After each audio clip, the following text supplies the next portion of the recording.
we have Dr. Jack Simpson, who's a director at Endgame Economics, and he's going to introduce us to mathematical optimization techniques. I'll hand it over to you. Thank you so much.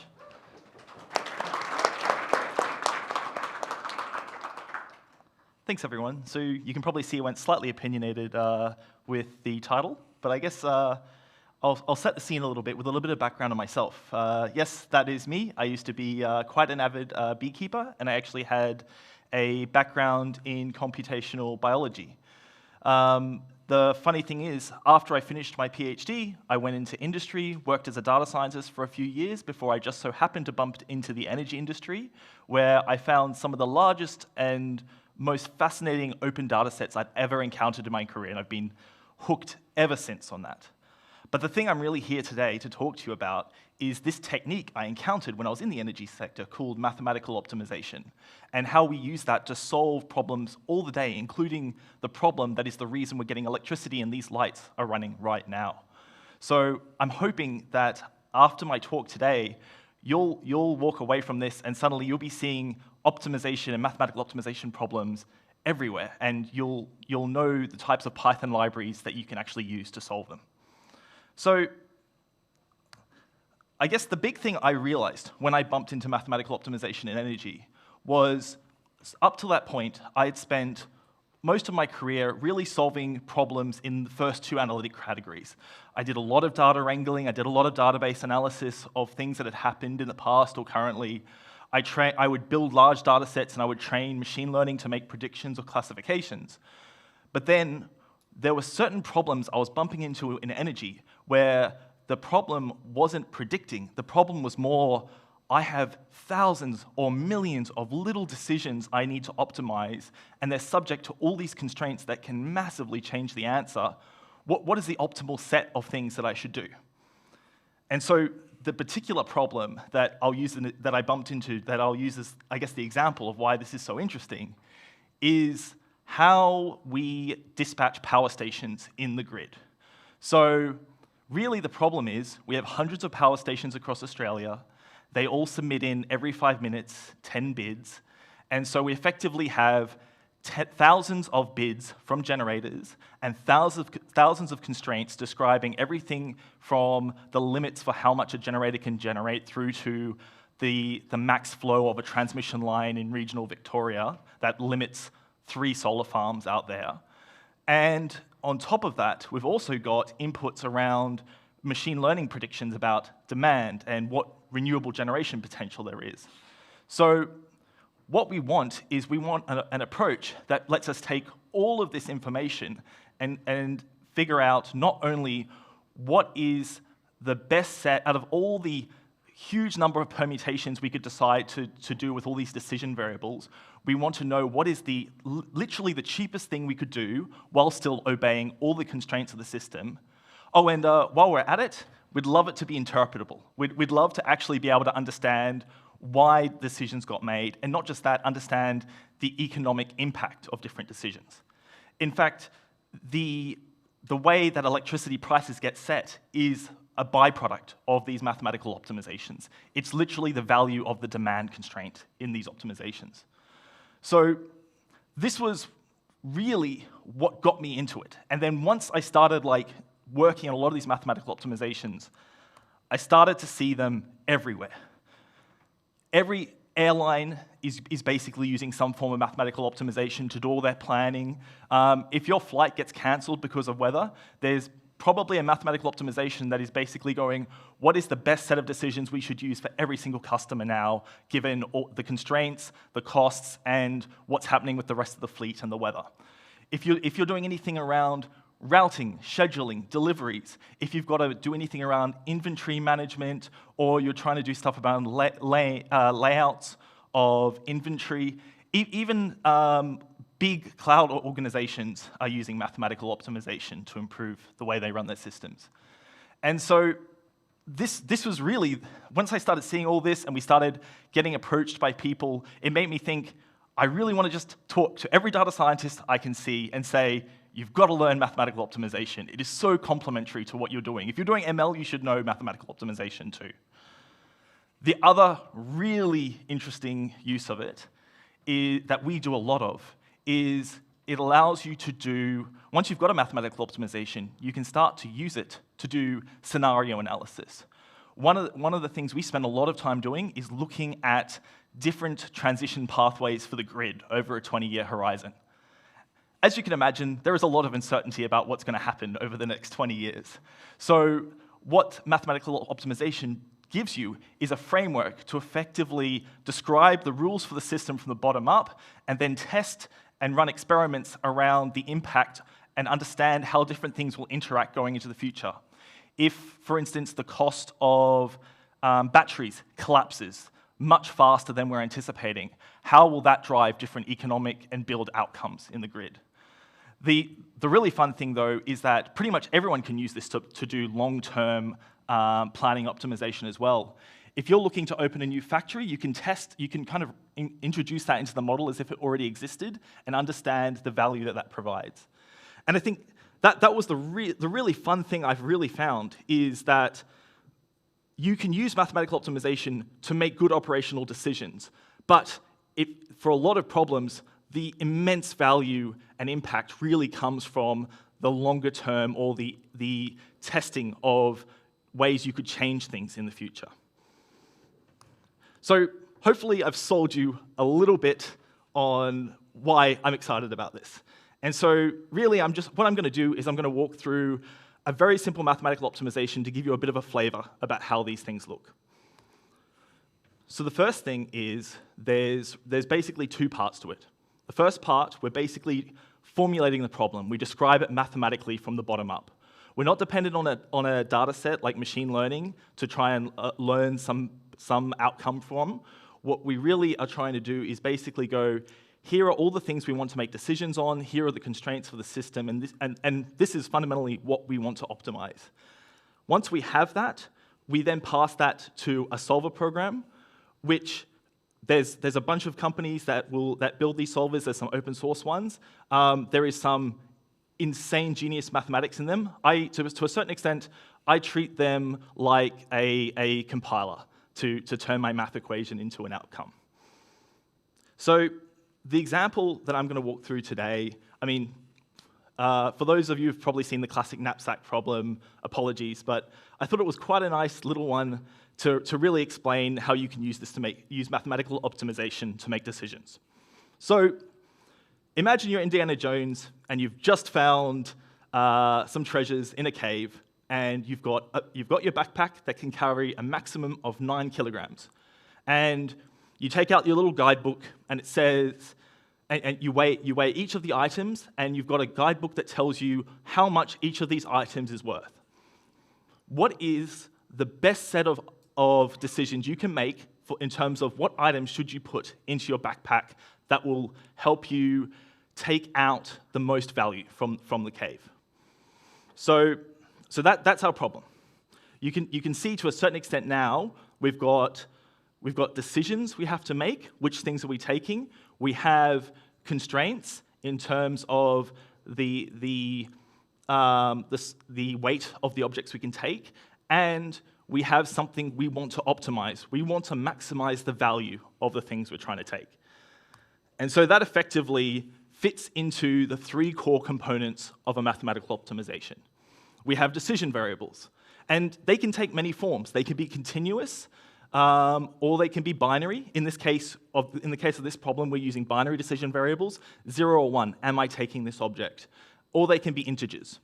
For instance, if you are building an optimization for a car factory, it probably doesn't make sense to build 0.5 of a car.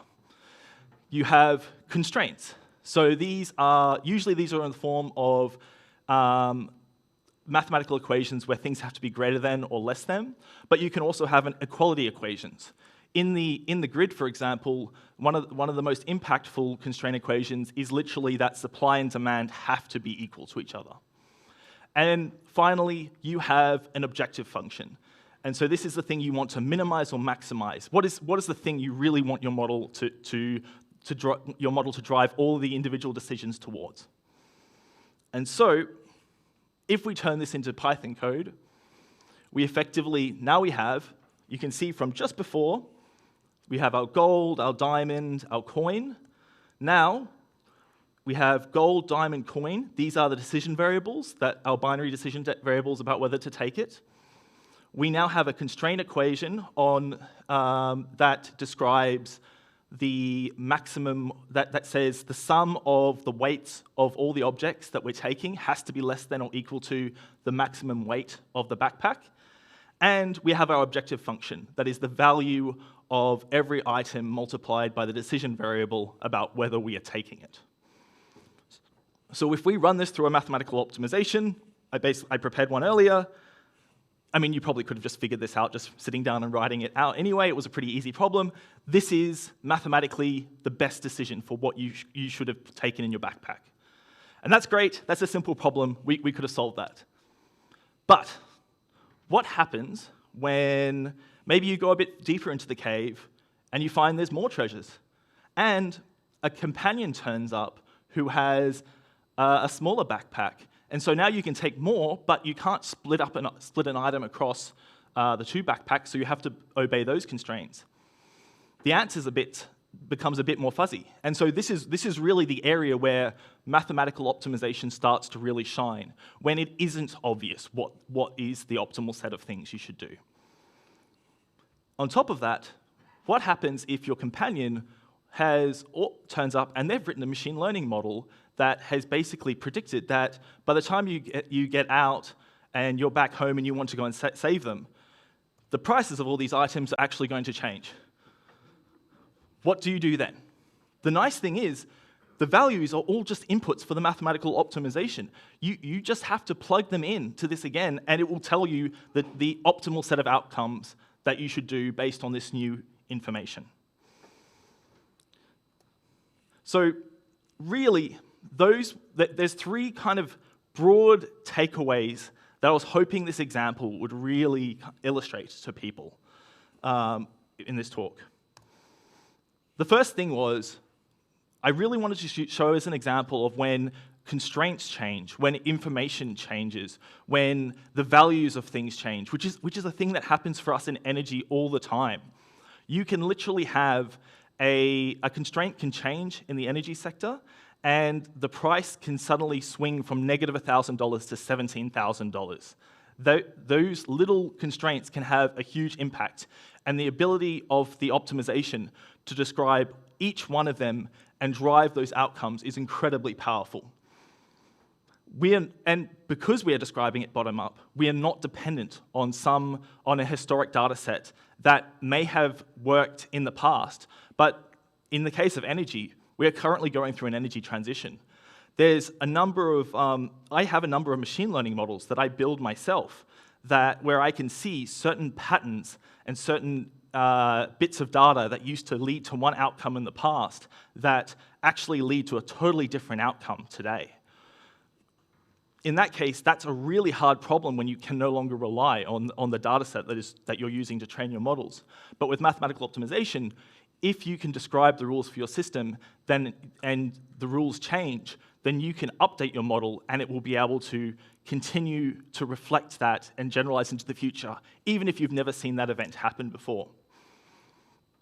The other thing, too, that I found really interesting is in the model, you have this whole area of, the ability to describe constraints is a thing that when you start using it, it becomes really frustrating when you try to do modeling where you do not have access to that. For example, we build a lot of battery mathematical optimizations. The ability to literally just say to the model, this is your current state of charge, this is your maximum discharge, this is your maximum charge, you are never allowed to go over this. The ability to do that compared to, I've done a few exercises with trying to train that similar behavior with reinforcement learning, and reinforcement learning is a really powerful thing, but it's a lot easier to use mathematical optimization when you can just explicitly tell it the rules it has to listen to. The other thing I really want to convey is I'm not standing here and saying you should stop using machine learning. That's not the case. It's so complementary to machine learning. A lot of the models, well, firstly, we are training machine learning models constantly ourselves, and not just that, we are using the machine learning models as inputs for these mathematical optimizations. So nothing in mathematical optimization land is going to stop ML happening. In fact, ML's going to continue regardless. But it's just an extra tool that can represent a step after you have your machine learning model. My machine learning model tells me that demand is going to look like this tomorrow.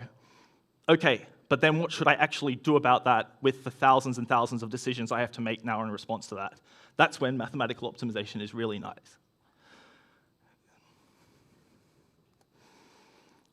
And the third takeaway is really that I really want to have from this is I want you to all think about the problems that you encounter every day and start thinking about, are there certain things of them that or are there certain problems you encounter where it may actually be possible to solve them with a mathematical optimization?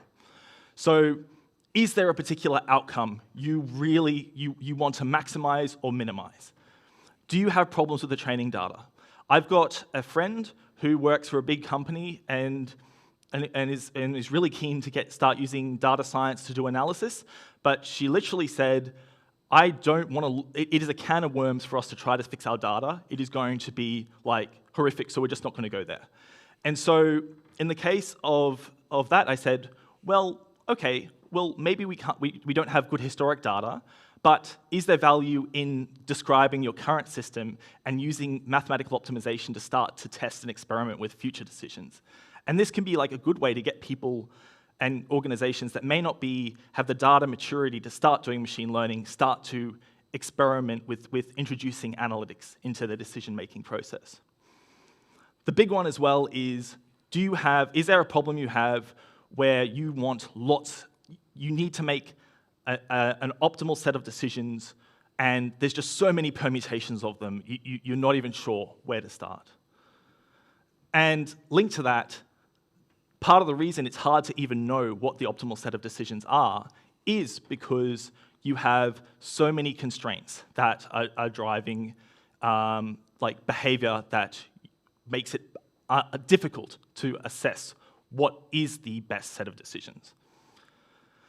The big area, and I think I touched on it as well, the ability to understand and value constraints. These models are not black boxes. They are actually commonly used by economists to understand how much the value of constraints and to design like new economic schemes and processes. In fact, in the same way that you can use the value of the demand constraint to identify the cost of electricity, if you introduce a carbon constraint into an electricity market model, that's literally how you design a carbon tax scheme. And finally, maybe you have a machine learning model and maybe it works fine and you don't need to make a whole bunch of granular decisions, but maybe you want to actually just run lots of simulations of the future and test with different decisions that you could make in a very transparent way. And that's another benefit I've seen for that. So that's basically my talk. If you are interested at all in mathematical optimization, I'd love to come and have a chat with you. This is such a fun area for me and how it interacts with machine learning. Thank you.